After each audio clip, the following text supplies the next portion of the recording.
नमो नमः। अहं निशा रामेश्वरलता संस्कृतमहाविद्यालयतः। अद्य अहं सामान्यविषयम् अलङ्कार इति विषये किञ्चित् पाठयिष्यामि। एषा कक्षा शास्त्रीस्तरस्य कृते वर्तते। न केवलं प्रथम द्वितीय तृतीय अपि तु सामान्यविषयं वर्तते। अतः सर्वेषां कृते एव एषा मम कक्षा वर्तते। अलङ्कारः।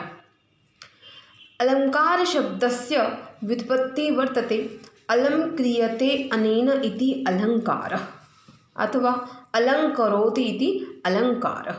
अर्थात जिसके द्वारा काव्य को अलंकृत किया जाए, काव्य की शोभा बढ़ाई जाए, उसे अलंकार कहते हैं।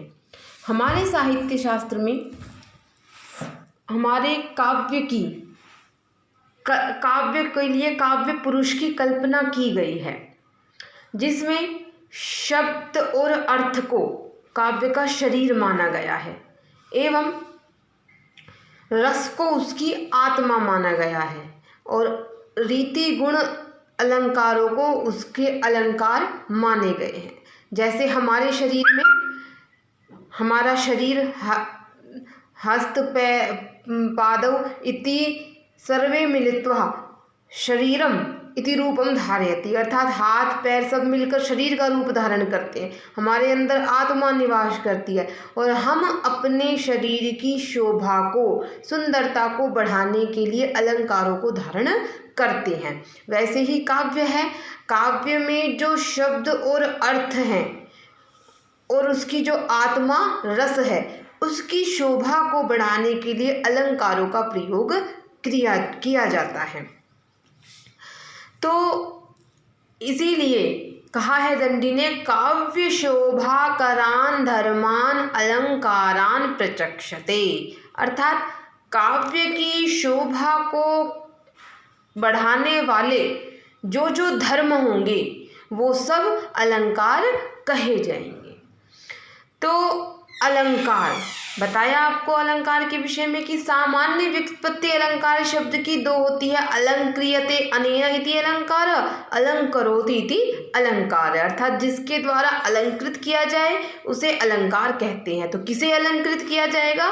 शब्द और अर्थ को एवं उसका आत्मा रस को जो अलंकृत करेगा, जो उसकी शोभा को बढ़ाएगा, उसे कहेंगे अलंकार। तो अलंकार का लक्षण सभी आचार्यों ने अलग अलग किया है। अलंकार किसके विषय में क्या मत है वो मैं आपको बता देती हूँ। तो सबसे पहले काव्य प्रकाशकार ने अलंकार का क्या लक्षण दिया है उसके विषय में बताते हैं। उपकुर्वन्ति तम संतम ये अंगद्वारेण जातुचित हारादिवद अलंकारा ते अनुप्रासोपमा आदयः। अर्थात जो रस की आत्मा को, जो काव्य की आत्मा को जातुचित, जातुचित का अर्थ होता है कदाचित, कभी कभी अलंकृत करे। अर्थात अलंकार को काव्य प्रकाशकार के अनुसार अलंकार काव्य का अनित्य धर्म है, नित्य धर्म नहीं है। अर्थात यदि काव्य में अलंकार हो तो काव्य की शोभा बढ़ती है, ऐसा उन्होंने स्वीकार किया है। लेकिन यदि अलंकार नहीं भी हो तो भी काव्य होता है। अलंकार को काव्य का नित्य धर्म स्वीकार नहीं किया, इसीलिए उन्होंने कहा है कि जातुचित, अर्थात कभी कभी ये अलंकार काव्य को उपकुर्वन्ति अर्थात उपकृत करते हैं, उनकी शोभा को बढ़ाते हैं। जैसे हार आदिवद अलंकारा, जैसे हार इत्यादि जो अलंकार है वो हमारे शरीर की शोभा को बढ़ाते हैं, वैसे ही ये अनुप्रास इत्यादि अलंकार भी काव्य की शोभा को बढ़ाते हैं। इसके अलावा काव्य का एक और लक्षण दिया है और वो है साहित्य दर्पण में। साहित्य दर्पण में दिया है, शब्दार्थयोरस्थिरा यो धर्मा शोभातिशायिन रसादीन उपकुर्वन्तो अलंकारास्ते अंगदादिवत। अर्थात वही जो रस आदि को उपकृत करे, उनकी शोभा को बढ़ाए, उसे उन्हें अलंकार माना है। ठीक है, तो अब सामान्य अर्थ यही निकलता है कि काव्य की शोभा को बढ़ाने वाले धर्म को अलंकार कहते हैं।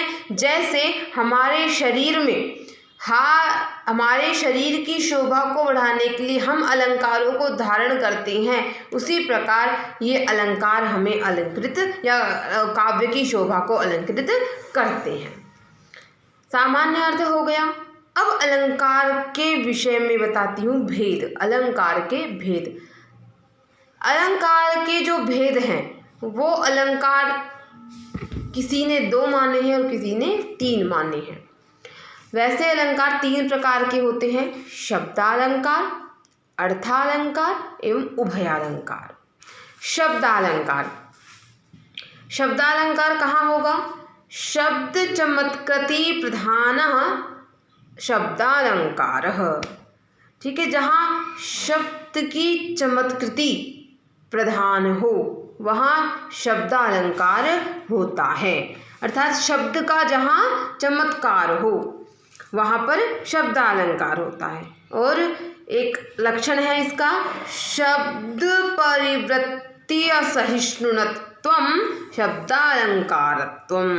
अर्थात जो शब्द के परिवर्तन को सहन नहीं कर सकता, अर्थात जहाँ शब्द का परिवर्तन करके उसका पर्यायवाचक कोई दूसरा शब्द रख देने पर यदि उस अलंकार की शोभा घट जाती हो, वह अलंकार ही नहीं रहता हो, तो वहाँ पर शब्दालंकार होता है। अर्थात शब्दालंकार एक विशेष शब्द में होता है, तो यदि वह शब्द का प्रयोग उसमें न किया जाए, उसकी जगह किसी पर्यायवाची शब्द का प्रयोग कर दिया जाए, तो वह नष्ट हो जाता है।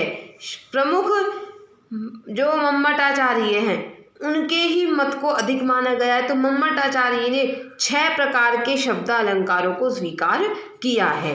कौन कौन सा?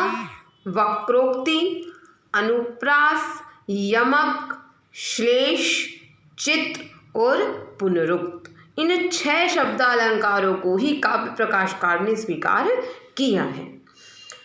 तो जहाँ शब्द की चमत्कृति होती है वहाँ होता है शब्दालंकार। ठीक है, सामान्य हो गया।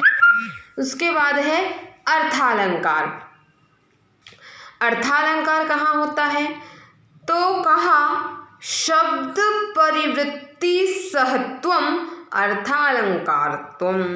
अर्थात जो शब्द के परिवर्तन को सहन कर ले, अर्थात जिस पद्य में किसी शब्द का पर्यायवाची शब्द यदि प्रयोग किया जाए और वहाँ उसकी शोभा न घटती हो, वह अलंकार नष्ट न होता हो, तो वहाँ पर अर्थालंकार होता है। ठीक है, इन अर्थालंकारों को काव्य प्रकाशकार ने 7 भागों में विभाजित किया है।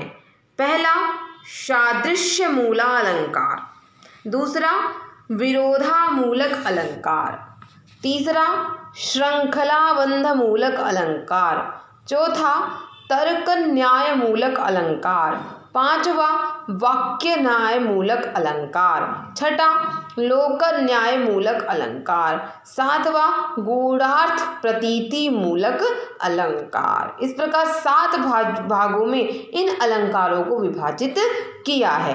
वापस से आपको सारांश रूप में बता देती हूँ।